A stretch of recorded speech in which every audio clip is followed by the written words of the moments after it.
Assalamualaikum warahmatullahi wabarakatuh. Saya Hana Fitriani.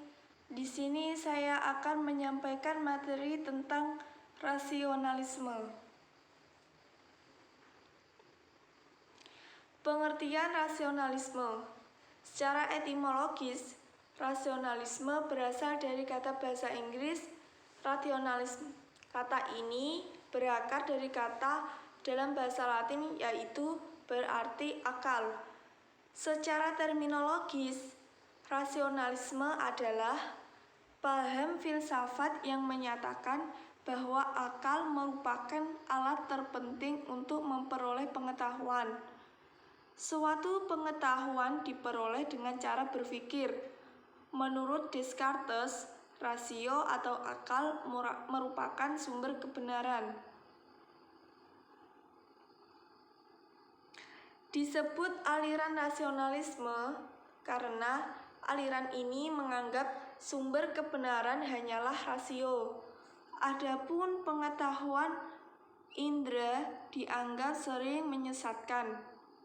Dalam bidang agama, aliran rasionalisme adalah lawan dari otoritas dan biasanya digunakan untuk mengkritik ajaran agama. Dalam bidang filsafat, rasionalisme adalah lawan kata dari empirisme dan sering berguna dalam menyusun teori pengetahuan. Sejarah rasionalisme. Perintis awal aliran rasionalisme ialah Heraklitus yang meyakini akal melebihi panca indera sebagai sumber ilmu.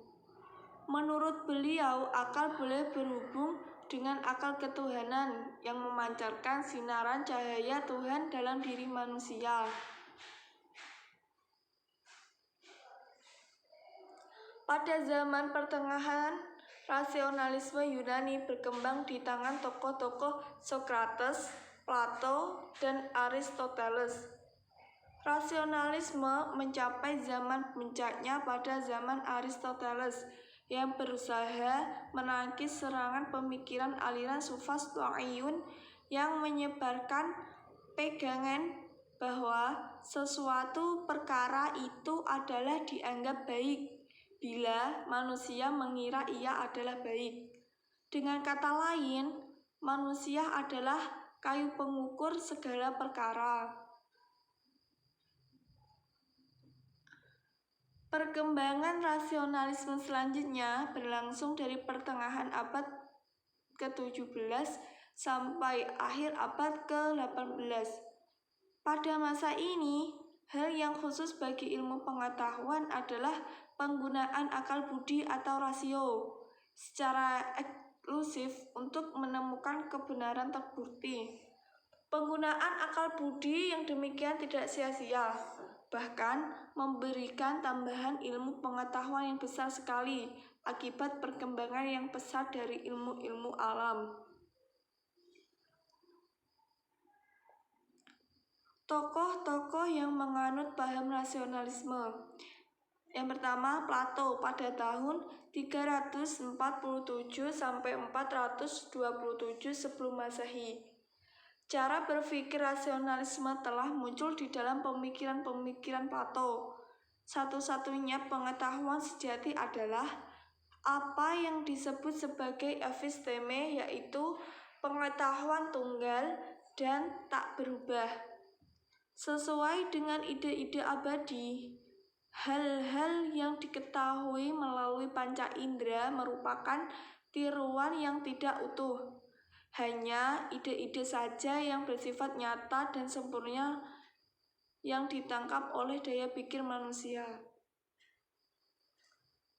Yang kedua, menurut René Descartes pada tahun 1596 sampai 1650. Descartes menganggap keraguan terhadap segala sesuatu diperlukan guna memperoleh suatu keyakinan dan pengetahuan.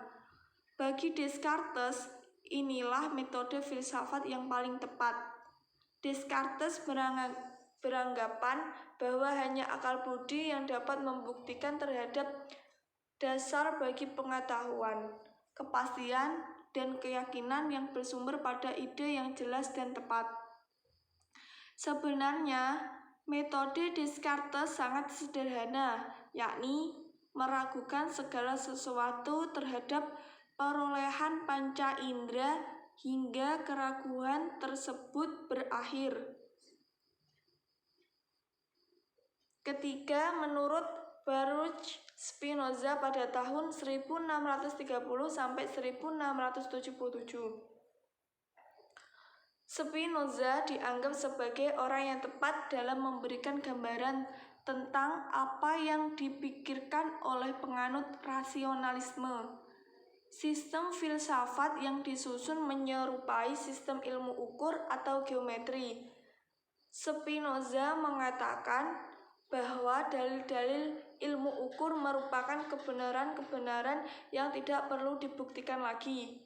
Spinoza meyakini bahwa jika seseorang memahami makna yang dikandung oleh kata-kata yang dipergunakan dalam ilmu ukur, maka akan memahami makna yang terkandung dalam pernyataan.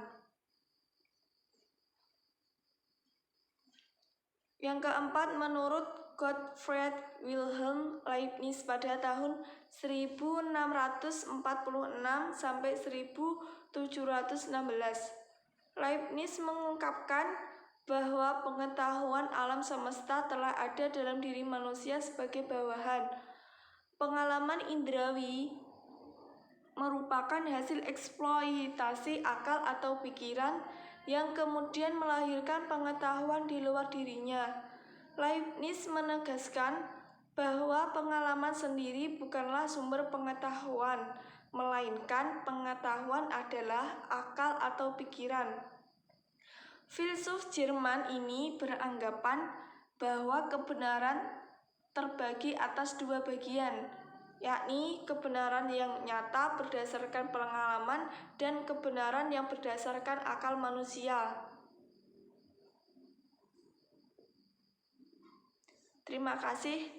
Cukup sekian dari saya. Semoga materi ini bisa bermanfaat. Apabila dari saya banyak kesalahan, saya minta maaf yang sebesar-besarnya. Wallahul muwaffiq ila aqwamit thoriq. Assalamualaikum warahmatullahi wabarakatuh.